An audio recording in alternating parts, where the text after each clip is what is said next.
Victoria City Expats Club is a non-profit social organisation and our speakers are volunteers.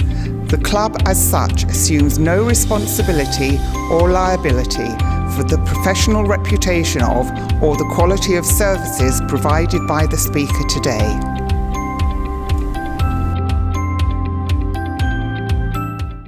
Hey, and Swaddy Carb. Well, today, really, the Pattaya City Expat Club, everybody there was privileged to hear another talk from Dr. Andy Barraclough, and he's given great talks before, and this was better than any of them because it was so topical and the PowerPoint was so brilliant. You've got to watch this talk because you will get so many questions answered and get answers to questions you hadn't thought of yet about COVID.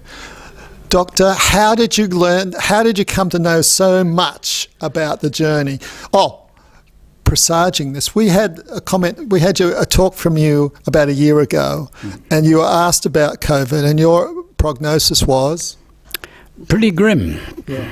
You said pessimistic was the word he used. Yes. And has it been lived up to your level of pessimism? It's been far worse. The number of deaths have been much higher than I anticipated to be the case. And have you been surprised at how some countries have been a bit slow to really realise how dangerous this was? Yes, very much so. I mean, even when it was shown quite well. I mean, I think perhaps WHO and world authorities were slow in recognising the pandemic. But even after that, that resistance continued. Countries really didn't want to acknowledge it and tried to dismiss it. You wonder how much they've studied history, because like the Spanish flu, right? Yes. I mean, you just go back to something like that and you think, oh my God. But the Spanish flu was a long time ago. People have forgotten. But one of the trouble with vaccinations is they've been so successful that people have forgotten the days of disease, forgotten when children died regularly. Or the plague. Like, what, 1/3 of people died in Europe from the plague, right? Plague. Those days are forgotten. It's all in the past. So people don't really have the understanding of pandemics these days.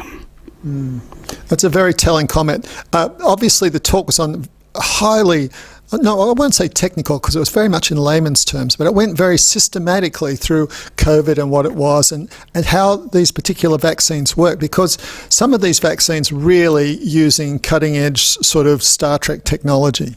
They are. I mean, certainly the solid lipid nanoparticle is very high technology, a very new technique being operated. The RNA vaccines, first time they've ever been developed. So all new techniques.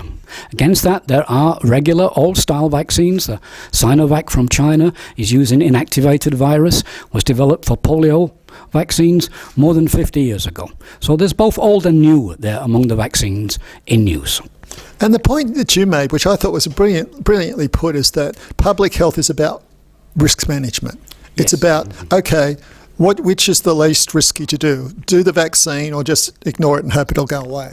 Yeah, we have a whole series of calculations to make around the risk management, often using techniques called QALYs, Quality Adjusted Life Years, DALYs, Disability Adjusted Life Years, on what is appropriate, what is not appropriate.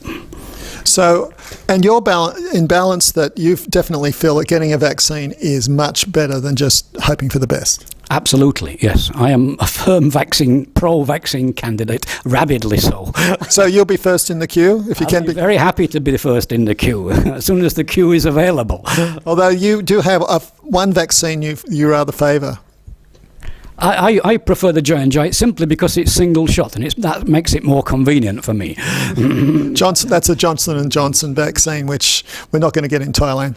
But because we've been a bit sheltered and coddled in Thailand, because the impact of coronavirus here has been amazingly minimal, really. Certainly in health terms, it's been very low. Thailand responded very quickly early on and managed to nip most of the pandemic in the bud. Yes. So I could talk to this guy for ages because I want you to come back and talk about your life, etc., etc. But yeah, so there you go. Have a look at the talk. You must have a look at this wonderful talk, a world-class PowerPoint, because he gives so many of these online seminars to educate people around the world. So how many have you given? Do you know approximately? About 2 a week throughout this year. Right. And the next one is for? Zambia, 5 o'clock today. There you go. So we're getting a world-class world talk today, and you have the privilege of watching that as the YouTube video on the talk. So thank you again, Dr. Andy, for coming to the club and gracing us with your knowledge and presence. And we'll be back again next week at Pattaya City Expat Club, God and COVID willing.